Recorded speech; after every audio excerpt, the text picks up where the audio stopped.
PC7 here, and welcome back to my Minecraft. This is a Feed the Beast Horizons mod pack I'm currently running, and what we're doing here, this is part 2 of the tutorial on smelters and smeltery. The Tinker's Construct, Heart and Soul. So, the last time we built a basic smelter. This was 1 level high. All I've done was added enough bricks to make it 4 levels high. So now, instead of the 9 we originally had, as you can see, we've got a fair bunch of holes or slots we can deal with, right? And there, of course, is our seared tank. I've actually filled it up. So I put 4 buckets in there, which is what it will hold. And then, of course, it filled the smeltery controller, so it's down a little bit. There. Now, today's phase, what we're going to do, I put a little crafting station here, is get the other little bits and pieces together that we need to make this thing work. We are going to need some planks. We are going to need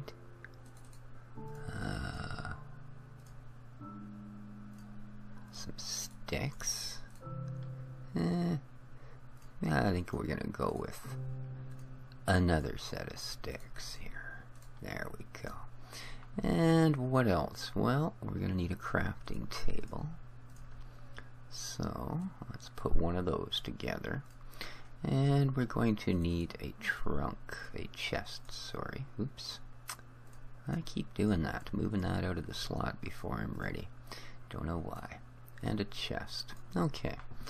First thing we need to do is build what they call some blank patterns. So we're going to do that, and that's how you do this. Sticks, planks, gives you blank patterns. Ta-da! Very important. Now, we do need more of these. So, first thing we want to build is a simple plank, a blank pattern. That gets you your stencil table. If we take a chest, a blank pattern, see a pattern here, guys? That gets you a pattern chest. If you take a crafting table, and yes, you guessed it, a blank pattern, you get a tool station, and I believe if you take one of those and a blank pattern, you get your last piece, a part builder. Now, there is one other item, okay, and it's called a tool forge. Let's have a look at it here. One thing I should check just to make sure, for some reason, now I just updated the pack, and that usually, yeah, resets everything for some reason into that mode. Now, this is your tool forge, okay, tool station we already have, right? But a tool forge is basically allows you to build a higher tier of tools, but you need 4 blocks of iron, alright? So it's not something you're likely going to have the resources to do when you first build your smelter, because your smelter is an early game item. You're going to want to get one of these built ASAP. So we now have some working bits. Now the other thing I want to mention before we go too far, when you first build a smelter, when you put a block down that lights up your controller, you will get a book. And this book is this one, Mighty Smelting by Thrallmgon. Yeah.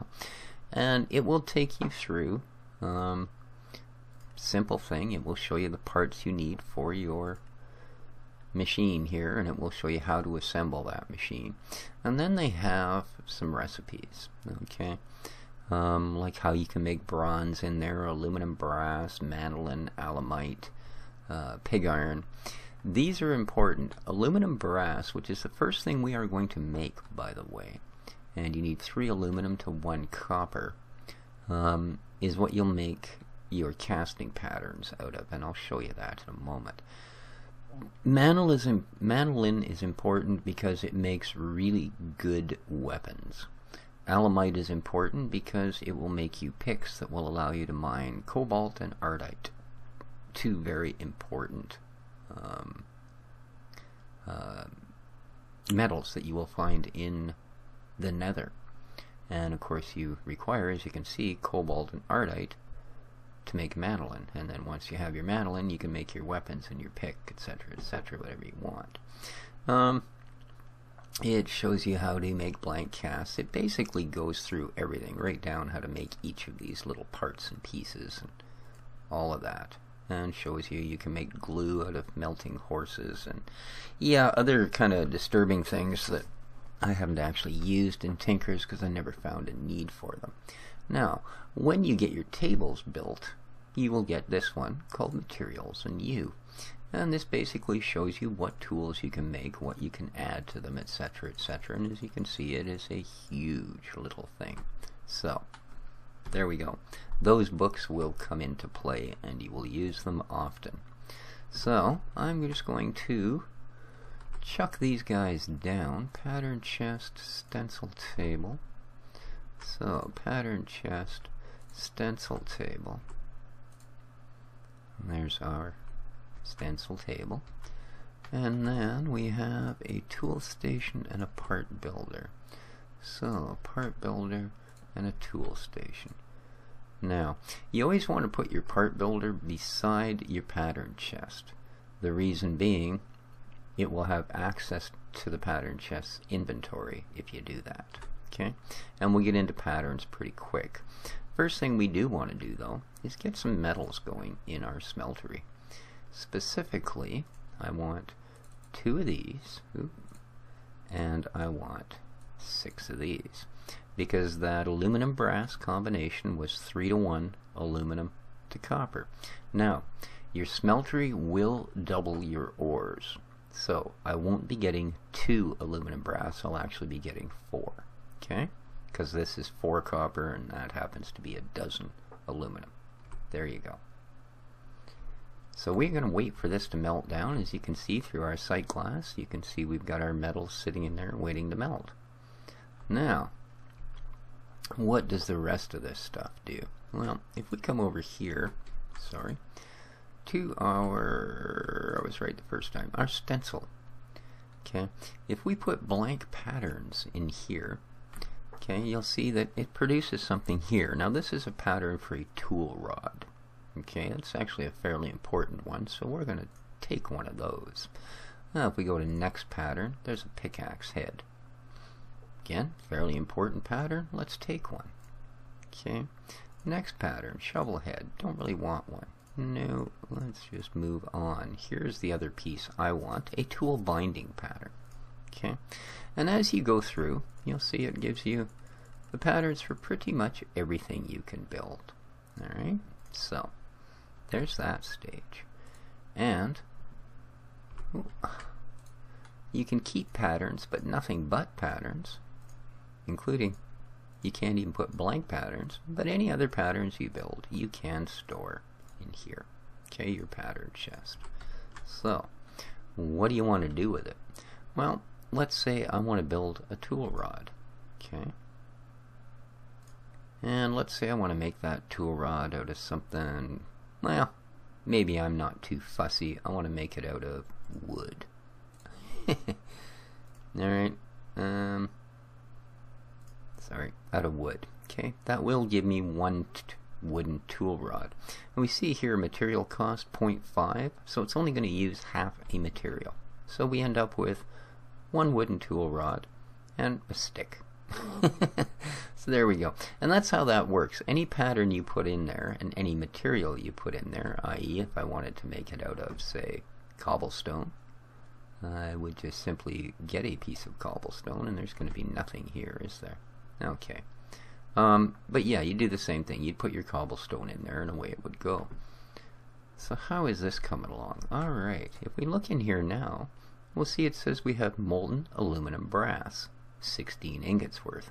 That's exactly what we wanted. And the first thing I want to do with that, this is our casting table, okay? First thing I'm going to do with it is I'm going to take an ingot and I'm going to put it on the casting table. Then I'm going to pour aluminum brass around it. What's that going to give me? Well, it's going to give me this. And this is an ingot cast. Now any metals that I have inside my smeltery, if I want to make ingots out of them, I can also take that back. If I want to make ingots out of them, see, I can simply put that in there. Right click on the spout to get it to go. And there we go. I now have 1 ingot of aluminum brass. Pretty cool, huh? Alright, so let's take our ingot pattern out. And again, because it is a pattern, you can store it in here. Now, you don't take these wooden patterns, obviously, and pour molten metal into them. That wouldn't work too good. So what do we do? Well, remember that tool rod we made out of wood? Now, even though this is made out of wood, this will work. Alright, if I want to make an aluminum brass pattern so that I can make these out of any metal I want, I simply do what I did with the ingot. Now, I have the tool rod cast. So any metal I pour into this cast will give me a tool rod in that particular metal. So there we go. We now have some usable parts. So that's the basics of how to use these. Alright? And when you have enough parts, then you can go to your part builder. Oops, sorry. Your tool station. Okay? And build whatever it is you want to build. If I wanted to build a pickaxe, it would show me that I need these 3 parts. Right? Now I have a tool rod, but I don't yet have a binding and I don't have a head. So let's go back here. Let's grab our binding. Let's grab our head. And I don't want to use expensive materials, so I'm just going to pop back over to my main house. It's pitch dark already. Pop back over to the main house and see if I don't have a little cobblestone or, you know, something cheap. And it doesn't really look like I know where I've put anything. Here we go, look at that. Stone brick, not really. How about stone? Sure. Good material for building tools out of. Alright, so now we are going to go back over to our part builder here, and how about inventory? Well, we're in utility mode. So why don't I have the option to make it daytime?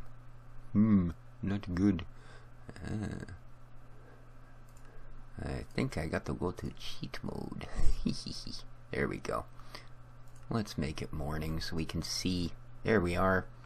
Now, if we go back over to our part builder table, and we take out our tool rod pattern and put this in here, and we tell it we want to make you out of stone. Now, this guy takes material cost of 1. So to build it out of stone, it took a whole stone and will give us only a pickaxe head. So if we throw our binding in there and decide to make it out of stone, you'll see it only takes a half, so we get a stone shard and a stone binding. Okay, so let's take all of this out of here. Let's throw our patterns into our chest where they belong. Perfect. Now, if we now go over to our part builder, or our tool station, slurry, and click on a pickaxe, we have materials to assemble it. It requires a head.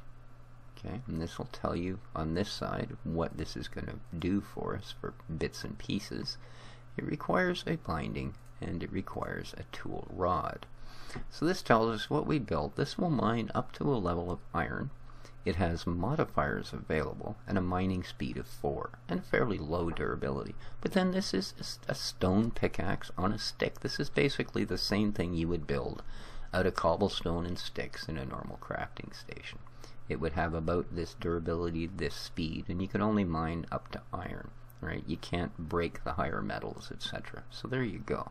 Modifiers we'll get into when we get into a little more difficult tools, and then you can name it, right? Like we could call her stone pick. Oops, sorry. It helps if you actually click on there and then start typing. Dummy. So stone pick. There we go. Now when we take it out and put her in here, we look and it's called stone pick. right? Stonebound, that is a modifier that automatically comes with anything that you have stone components in. And stonebound basically just means that the more damage this takes, the quicker it'll mine. So before it breaks, it mines like a crazy bugger, which of course means durability goes down faster and it'll break sooner. Cool. Alright, there we go. That's basically what I wanted to get done in this particular episode, was show you guys how to get started with this thing. So now I can, if I want to, take this, throw it on here, and drain the rest of this out as ingots, because I don't believe, oh, there's still enough. I can actually make one block. That'll use up 9 ingots worth. See, that's one thing, and I shouldn't have thrown sand in this the first time and made glass, because glass, it uses 1 ingot's worth to make a block, whereas when you get into metals, they are actual blocks. Like if I look at this thing, right, it's a block of aluminum brass, and yes, it will break down into 9 ingots. Okay, you can't do that with a block of glass. It won't break down into 9 glass panes. So, and the last couple that we have left, it shouldn't be much. Ooh, only 3 ingots. So yeah, we can pull out using our ingots. So there you go, guys. I hope that that lesson was of some value to us and explained what we needed to know about getting these guys going. And there we go. That's empty. I can take my pattern buffer back. Ooh. Oh, it's not quite empty. I'm sorry. 3 more is what I went, and I only cast 2. So now it's empty. There we are. I will do one more in the series in which I will introduce you to the actual tool forge, and we will get into putting some modifiers on our tools. But there you go. We have a working smeltery. We have all of these guys set up.